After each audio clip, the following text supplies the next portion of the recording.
In Ephesians 5, we find the Apostle Paul laying a pivotal foundation for each believer's new life in Christ, basically asking, am I becoming more like Christ daily? Of course, there is that inward change in the life of a person when he or she initially comes to Christ, but there should also be a daily outward change as we become imitators of God as His dear children.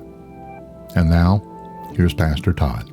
Thank you for joining us for the midweek message. I know this is the last day of the year and a lot of things are going on, but just want to real quickly take us back to Ephesians chapter 5. In Ephesians chapter 5, we're talking about this idea of the Christian moving first through the inward movement of Christ in our lives, but now we're moving to the outward expression of what's taking place on an inward plane. So in Ephesians chapter 5, verse 1, it says, "Therefore be imitators of God, dear children, and walk in love, as Christ also has loved us and given Himself for us, an offering and a sacrifice to God for a sweet-smelling aroma." Now, I want you to see as we talk about this idea of living out the Christian life, the measuring tool that we have for are we doing this well or not doing this well is not self. A lot of times people think, oh, it's, I just want to be better self. I want to be the best me I can be and those type of things. That's not the measuring stick, nor is it the community. Oh, I want to be like Pastor John. I want to be like this person over there, or Deacon Joe, whatever it may be. That is not the measuring stick. The measuring stick is Christ. Am I more like Christ? That's at the end of a day, a month, a year, 10 years. Am I becoming more like Christ? You see, Paul wanted this young church to understand that the comparison that is being made is truly Christ and Christ alone.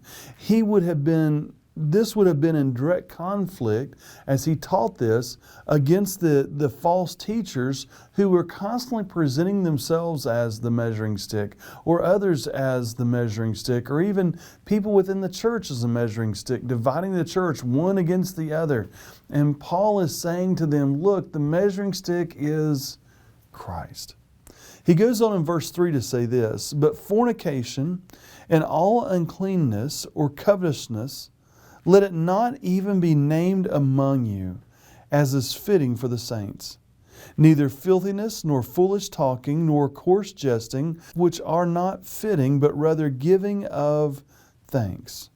For this you know, that no fornicator, unclean person, nor covetous man, who is an idolater, has any inheritance in the kingdom of Christ and God. Let no one deceive you with empty words, for because of these things the wrath of God comes upon the sons of disobedience. Therefore do not be partakers with them."